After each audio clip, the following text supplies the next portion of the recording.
కూర్చోమ్మా. నా సజెషన్ ఏంటంటే కొత్త గురుకుల పాఠశాల గురించి కొంచెం టైం తీసుకున్నా పర్లేదు. రామారావు గారి దగ్గర నుంచి ఉన్నటువంటి గురుకుల పాఠశాలలు చాలా ఉన్నాయి, మంచి స్కూల్స్ అవన్నీ కూడా.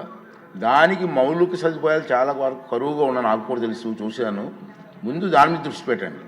మీ డిపార్ట్మెంట్ మీరు కలిసి కూర్చొని దానికి చేస్తే బెటర్ ఉంటుంది. అధ్యక్ష, అంతేకాకుండా మీరు కూడా ఇచ్చారు పర్సెంటేజ్ కూడా అధ్యక్ష. మరి నారాయణ సారు చైతన్య స్కూల్స్ కన్నా మన పర్సెంటేజ్ కూడా 98.2% కూడా వస్తుంది అధ్యక్ష. ఖచ్చితంగా పరిశీలిస్తాం అధ్యక్ష. నెక్స్ట్ క్వశ్చన్ అండి,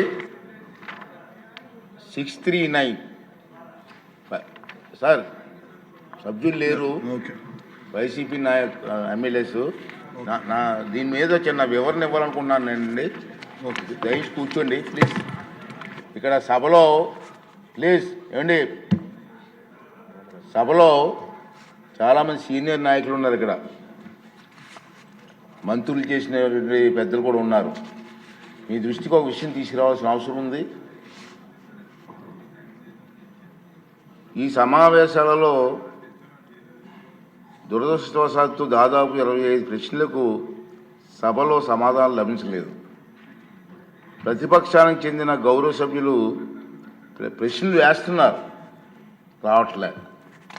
దాని మీద దాని కారణం ఏంటంటే వాళ్ళు ప్రశ్నలు వేయడం వల్ల మరొక 2 మెంబర్స్కి మాట్లాడే అవకాశం పోతుంది. అది సమంజసం కాదు ప్రజాస్వామ్యంలో. కానీ ప్రశ్నలు అడగడానికి సభలో ఉండటం లేదు. మీరు చూస్తూనే ఉన్నారు, ప్రశ్నలు వస్తున్నాయి, వాళ్ళు సభలోకి రావట్లేదు. ఈ కారణంగా సభలో ఎవరో ఒకరి ద్వారా మరో 2 ప్రశ్నలు అడిగే అవకాశం కోల్పోతున్నారు. ఇది చాలా దురదృష్టకరం. సభకు ఎన్నికైన గౌరవ సభ్యులు సగర్వంగా సభకు రావాలి. ప్రజలు ఎన్నుకున్నారు మిమ్మల్ని, సభలోకి వెళ్ళి మా సమస్య మాట్లాడమని. సభకు రావాలి. ఎవరికీ కనిపించకుండా వచ్చి సభ్యులు హాజరు పట్టికలో సంతకాలు చేసి వెళ్ళిపోతున్నారని దొంగల్లాగా వచ్చి. మీరు గౌరవ సభ్యులే, ప్రజలు ఎన్నుకున్నారు, మీరు ఎమ్మెల్యేస్. దొంగల్లాగా వచ్చి సంతకాలు పెట్టవలసిన అవసరం ఇచ్చింది కర్మ. ఒకసారి ఎమ్మెల్యేగా గౌరవప్రదమైన దీంట్లో ఉండి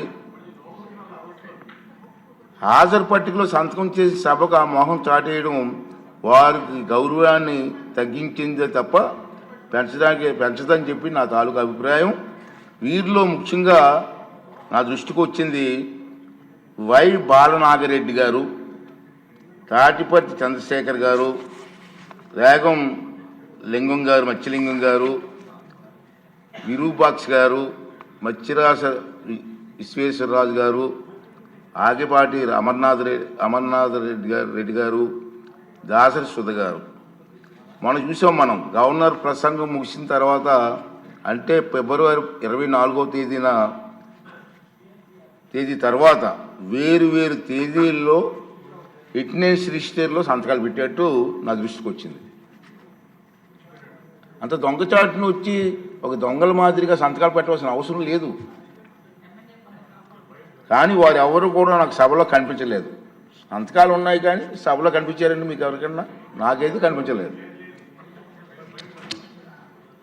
ఇది ఎంతవరకు సమంజసం వారే నిర్ణయించుకోవాలి. మనల్ని ఎన్నుకున్న ప్రజలు మనం ఆదర్శంగా నిలవాలి తప్ప ప్రజలకి, మీకు ఓట్లు వేసిన ప్రజలకి తలవంపులు తెచ్చేలే ప్రవర్తించకూడదని చెప్పి నా అభిప్రాయం. ఈ సభ ముందు పెట్టాలని చెప్పి నేను ఈ 2 విషయాలు మీకు తెలియజేస్తానండి. ఇప్పుడు వారు వేసిన క్వశ్చన్ కూడా ఇప్పుడు మళ్ళీ పోస్ట్ రాలేదు కాబట్టి డీమ్ టు ఆన్సర్గా ప్రకటిస్తున్నాను. నెక్స్ట్ క్వశ్చన్ 551 మినిస్టర్ గారు ఫరూక్ గారు.